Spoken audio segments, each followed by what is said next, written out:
Good morning, fellow Toastmasters, and especially Tom. Tom, you achieved your objectives this morning on your speech about networking.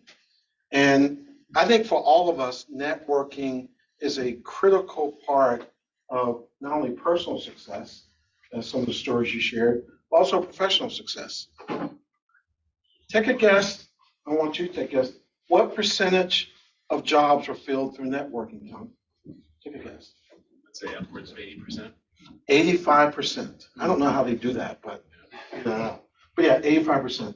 And so you touched on a very helpful topic for all of us. What I want to do is share with all of us, but especially Tom, the things that he did exceptionally well, and give him one thing that I think he can improve upon, if not all of us. So Tom is a natural storyteller, as you can tell from his speech this morning. Tom, you used the word of the day, which is great. You got it in there, and to be able to insert the word of the day in a prepared speech, I think is an excellent job. You also, just like Brody did, you had really good eye contact. And being virtual is sometimes challenging because we want to look over there, but actually people on Zoom can see us through there. But you were very natural in looking around at everyone there. The other thing I liked was your hand gestures. You were very comfortable with your hand gestures, and you were talking about the little tiny backyard, and so you were very precise. And as you know, most of communication is not verbal, it's actually nonverbal.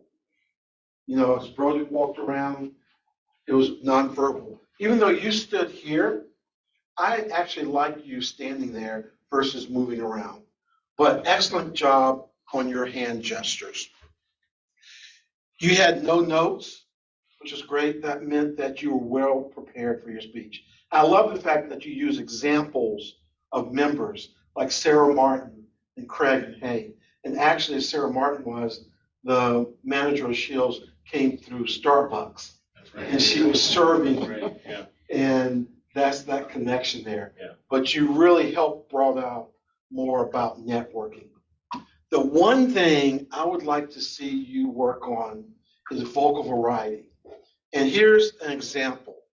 As you're telling your daughter stories, if you're reading a story to her, you will probably exaggerate some. And so here was two examples where you could have exaggerated using vocal variety. You said, I love pushing it. You could have said, I love pushing it. Or the other one, you said, don't be afraid. Exaggerate. Don't be afraid. The more you can add vocal variety and exaggeration, I think you're going to be a great storyteller. Back to you, Mr. General Evaluator.